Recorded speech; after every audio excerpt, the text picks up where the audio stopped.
আপনি কি জানেন, কম কথা বলা আপনার নেতৃত্বের সবচেয়ে বড় অস্ত্র হতে পারে। বেশিরভাগ মানুষই ভাবে ক্ষমতা মানেই বেশি কথা বলা, নিজেকে জাহির করা আর আলোচনার কেন্দ্রে থাকা। কিন্তু বিশ্বের সবচেয়ে প্রভাবশালী মানুষেরা একটা গোপন কৌশল ব্যবহার করেন, যা সাধারণ চোখের আড়ালে থাকে। তারা নীরবে নিজেদের শক্তি বাড়ান। আমাদের চারপাশের পৃথিবীটা প্রচণ্ড কোলাহলে ভরা। সবাই নিজের মতামত প্রতিষ্ঠা করতে চায়, সবাই কথা বলতে চায়। এই শব্দের ভিড়ে আমরা প্রায়ই ভুলে যাই যে নীরবতা শুধু শূন্যতা নয়, নীরবতা এক ধরনের শক্তি। প্রাচীন দার্শনিক লাওজু একবার বলেছিলেন, যে বোঝে সে বেশি কথা বলে না, আর যে বেশি কথা বলে সে আসলে বোঝে না। কথাটা আজকের দিনেও একইভাবে সত্যি। চুপ থাকা মানে দুর্বলতা বা আত্মবিশ্বাসের অভাব নয়, বরং এটা গভীর আত্মনিয়ন্ত্রণ আর প্রজ্ঞার পরিচয়। কখনো কি এমন হয়েছে যে আপনার কথা কেউ গুরুত্বই দিল না, অথবা কোনো জরুরি আলোচনায় আপনার মতামত চিৎকারের ভিড়ে হারিয়ে গেল? যদি উত্তর হ্যাঁ হয়, তাহলে এই আলোচনা আপনার জন্যই।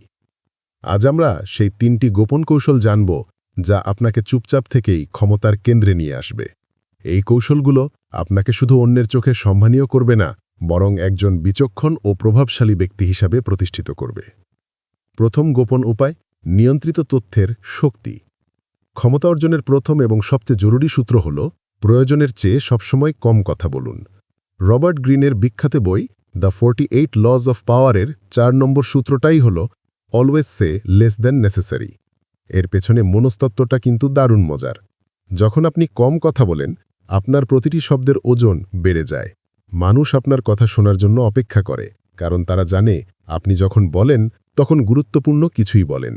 ভাবুন তো, যে মানুষটা সারাদিন অপ্রয়োজনীয় কথা বলে, তার কথায় কেউ কি মনোযোগ দেয়? নাকি তার কথায় যিনি সারাদিন চুপ থেকে শুধু সঠিক সময়ে মুখ খোলেন? উত্তরটা আমাদের সবার জানা। নীরবতা আপনার চারপাশে একটা রহস্য তৈরি করে। মানুষ বুঝতে পারে না আপনি কি ভাবছেন বা আপনার পরের পদক্ষেপ কি হবে। এই অনিশ্চয়তা আপনাকে একটা কৌশলগত সুবিধা দেয়। যখন আপনি চুপ থাকেন, অন্যরা স্বাভাবিকভাবে সেই নীরবতা ভাঙার জন্য অস্থির হয়ে ওঠে। তারা কথা বলতে শুরু করে, আর নিজেদের পরিকল্পনা, দুর্বলতা এবং গোপন তথ্য অজান্তেই আপনার সামনে প্রকাশ করে ফেলে। এর মাধ্যমে আলোচনার নিয়ন্ত্রণ আপনার হাতে চলে আসে, যদিও আপনি প্রায় কিছুই বলছেন না। একটা ব্যবসায়িক মিটিংয়ের কথা ভাবুন। এক পক্ষ ক্রমাগত কথা বলে নিজেদের সব প্রস্তাব আর সীমাবদ্ধতা জানিয়ে দিচ্ছে, আর অন্য পক্ষ শান্তভাবে শুধু শুনে যাচ্ছে আর মাঝে মাঝে একটি প্রশ্ন করছে। বলুন তো, দিন শেষে কে বেশি সুবিধাজনক অবস্থানে থাকবে? অবশ্যই সে, যে চুপ থেকে সবকিছু শুনেছে এবং বুঝেছে। কারণ কম কথা বললে শুধু শক্তিই বাঁচে না, মন আর বুদ্ধিও স্থির থাকে, যা আপনাকে সঠিক সিদ্ধান্ত নিতে সাহায্য করে। ইতিহাসেও এমন উদাহরণ অনেক আছে। মহান নেতারা লম্বা চড়া ভাষণের চেয়ে কাজের মাধ্যমে নিজেদের প্রমাণ করতে বেশি আগ্রহী ছিলেন। তাদের নীরবতাই ছিল তাদের শক্তির প্রতীক। কারণ তারা জানতেন, কথা দিয়ে নয়, কাজ দিয়েই মানুষের বিশ্বাস অর্জন করতে হয়। যখন আপনার কাজ আপনার হয়ে কথা বলে, তখন আপনার শব্দের আর দরকার হয় না। তাই আজ থেকে এই অভ্যাসটা শুরু করুন। কথা বলার আগে নিজেকে প্রশ্ন করুন, যা বলতে যাচ্ছি তা কি সত্যি জরুরি? এই কথাটা কি কোনো মূল্য যোগ করবে? যদি উত্তর না হয়, তবে চুপ থাকুন। আপনার নীরবতাই আপনার সবচেয়ে জোরালো বক্তব্য হয়ে উঠবে। দ্বিতীয় গোপন উপায়, গভীর পর্যবেক্ষণের ক্ষমতা। চুপ থাকার দ্বিতীয় গোপন শক্তি হল গভীরভাবে পর্যবেক্ষণ করার ক্ষমতা। যখন আপনি কথা বলা থেকে নিজেকে থামিয়ে নেন, তখন আপনার মস্তিষ্ক চারপাশের পরিবেশকে আরও ভালোভাবে বোঝার সুযোগ পায়। যারা বেশি কথা বলে, তারা নিজেদের ভাবনা প্রকাশ করতেই এত ব্যস্ত থাকে যে অন্যের কথা শোনার বা তাদের আচরণ বোঝার সুযোগই পায় না। কিন্তু একজন নীরব মানুষ একজন দক্ষ পর্যবেক্ষণ। যখন আপনি চুপ থাকেন, তখন আপনি শুধু কান দিয়েই নয়, চোখ দিয়েও শোনেন। আপনি মানুষের মুখের ভাব, শারীরিক ভাষা বা বডি ল্যাঙ্গুয়েজ আর কথার স্বরের পরিবর্তনগুলো লক্ষ্য করতে শুরু করেন। মনোবিজ্ঞান বলে, আমাদের যোগাযোগের একটা বড় অংশই হল নন ভার্বাল বা অশাব্দিক। মানুষ মুখে যা বলে, তার চেয়ে অনেক বেশি কিছু প্রকাশ করে তার আচরণে। একজন নীরব পর্যবেক্ষণ হিসেবে আপনি সেই লুকানো বার্তাগুলো সহজেই ধরতে পারেন।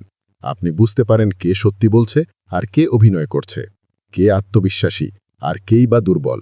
এই জ্ঞান আপনাকে মানুষের মন পড়তে এবং পরিস্থিতি নিজের নিয়ন্ত্রণে আনতে সাহায্য করে। নীরব মানুষরা সাধারণত অসাধারণ শ্রোতা হন। যখন আপনি মনোযোগ দিয়ে কারো কথা শুনেন, তখন সেই ব্যক্তি অনুভব করে যে তাকে গুরুত্ব দেয়া হচ্ছে। এটা মানুষের সঙ্গে বিশ্বাস এবং গভীর সম্পর্ক তৈরির অন্যতম সেরা উপায়।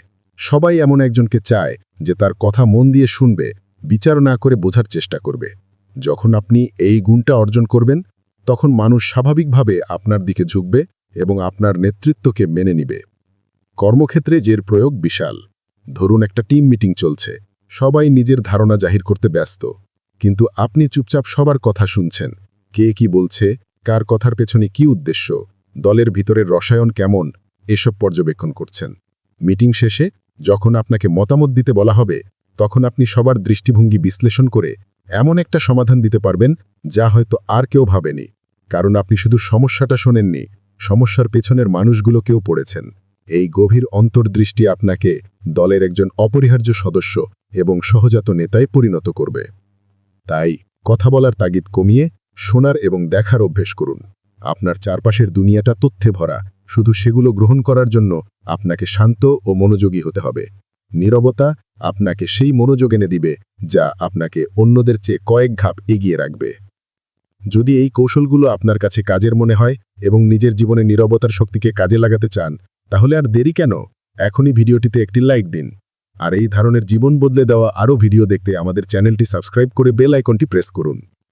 তৃতীয় গোপন উপায়, কাজের মাধ্যমে প্রভাব তৈরি করা। চুপচাপ থেকে ক্ষমতা অর্জনের তৃতীয় এবং সবচেয়ে শক্তিশালী উপায় হল কথার বদলে কাজ দিয়ে নিজের যোগ্যতা প্রমাণ করা। আমাদের সমাজে একটা প্রবাদ আছে, খালি কলসি বাজে বেশি। যারা আসলে কাজের না, তারাই নিজেদের ঢাকঢোল বেশি পেটায়।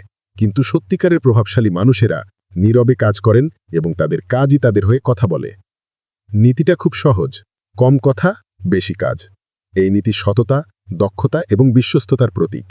যখন আপনি বড় বড় কথা না বলে নীরবে অসাধারণ ফলাফল করে দেখান, তখন আপনার উপর মানুষের আস্থা বহুগুণ বেড়ে যায়। কথা যে কেউ দিতে পারে, কিন্তু সেই কথাকে কাজে পরিণত করার ক্ষমতাই একজন সাধারণ মানুষ আর একজন নেতার মধ্যে পার্থক্য গড়ে দেয়। আপনার কাজের ধারাবাহিকতাই আপনার সেরা পরিচয়। এই কৌশলের মনস্তাত্ত্বিক প্রভাব বিশাল। মানুষ যা শোনে তার চেয়ে যা দেখে তাকে বেশি বিশ্বাস করে। যখন তারা দেখে যে আপনি কোনো হইচই না ছাড়াই লাগাতার ভালো কাজ করে যাচ্ছেন, তখন তারা আপনাকে একজন নির্ভরযোগ্য এবং দক্ষ ব্যক্তি হিসেবে সম্মান করতে শুরু করে। এই সম্মান জোর করে আদায় করা যায় না, এটা কাজের মাধ্যমে অর্জন করতে হয়। বাংলাদেশের ক্রিকেটার মুস্তাফিজুর রহমানের কথা ভাবুন। তিনি মাঠে খুব কম কথা বলেন, কিন্তু তার পারফরম্যান্স গোটা বিশ্বের ক্রিকেট প্রেমীদের মুগ্ধ করে। তার কাজই তার পরিচয়। যখন আপনি কম কথা বলেন এবং নিজের কাজে মনোযোগ দেন, তখন আপনি অপ্রয়োজনীয় বিতর্ক আর সমালোচনা থেকে নিজেকে দূরে রাখতে পারেন। যারা বেশি কথা বলে তারা প্রায়ই ঝগড়া, ভুল বোঝাবুঝি বা অন্যের সমালোচনার শিকার হয়। কিন্তু যখন আপনি চুপচাপ নিজের লক্ষ্যে স্থির থাকেন, তখন সমালোচকরাও একসময় চুপ হতে বাধ্য হয়। আপনার সফলতাই তাদের সব প্রশ্নের সেরা উত্তর হয়ে দাঁড়ায়। এই কৌশল ব্যক্তিগত এবং প্রশাসনিক দুই জীবনেই কাজে লাগানো যায়। অফিসে এমন কর্মী হন যিনি মিটিংয়ে সবচেয়ে কম কথা বলেন কিন্তু সেরা কাজটা জমা দেন। পরিবারে এমন সদস্য হন যিনি অভিযোগ করার বদলে সমস্যার সমাধান করেন। এক কথায় এমন একজন মানুষ হন যিনি পরিবর্তনের কথা বলেন না, বরং পরিবর্তনের জন্য কাজ করেন। মনে রাখবেন, ক্ষমতা মানে অন্যদের নিয়ন্ত্রণ করা নয়। আসল ক্ষমতা হল নিজের কাজ আর আচরণের মাধ্যমে অন্যদের অনুপ্রাণিত করার যোগ্যতা। যখন আপনি নীরবে সেরা কাজটা করে দেখান, তখন ক্ষমতা স্বাভাবিকভাবে আপনার কাছে চলে আসে। আপনাকে ক্ষমতার পিছনে ছুটতে হয় না, ক্ষমতা আপনাকে অনুসরণ করে। তাহলে সংক্ষেপে আজ আমরা কি শিখলাম? চুপচাপ থেকে ক্ষমতা অর্জনের 3টি গোপন উপায়। প্রথমত, নিয়ন্ত্রিতভাবে কথা বলা। প্রয়োজনের চেয়ে কম কথা বলুন, এতে আপনার কথার ওজন বাড়বে এবং আপনি অন্যের মনের কথা পড়তে পারবেন। দ্বিতীয়ত, গভীর পর্যবেক্ষণ। কথা কম বলে চারপাশের পরিস্থিতি আর মানুষের আচরণ দেখুন, যা আপনাকে সঠিক সিদ্ধান্ত নিতে সাহায্য করবে। এবং তৃতীয়ত, কাজের মাধ্যমে প্রভাব তৈরি করা। বড় বড় কথা না বলে কাজ দিয়ে নিজের যোগ্যতা প্রমাণ করুন এবং মানুষের বিশ্বাস অর্জন করুন। এই 3টি কৌশল কোনো রকেট সায়েন্স নয়, বরং এগুলো গভীর আত্মসচেতনতা এবং শৃঙ্খলার বিষয়। আজকের এই কোলাহলপূর্ণ দুনিয়ায় যেখানে সবাই নিজেকে জাহির করতে ব্যস্ত, সেখানে নীরবতা আপনাকে এক স্বতন্ত্র এবং শক্তিশালী পরিচয় দিবে। নীরবতা দুর্বলতা নয়, এটা চিন্তাশীলতা, বিচক্ষণতা এবং আত্মবিশ্বাসের চূড়ান্ত প্রকাশ।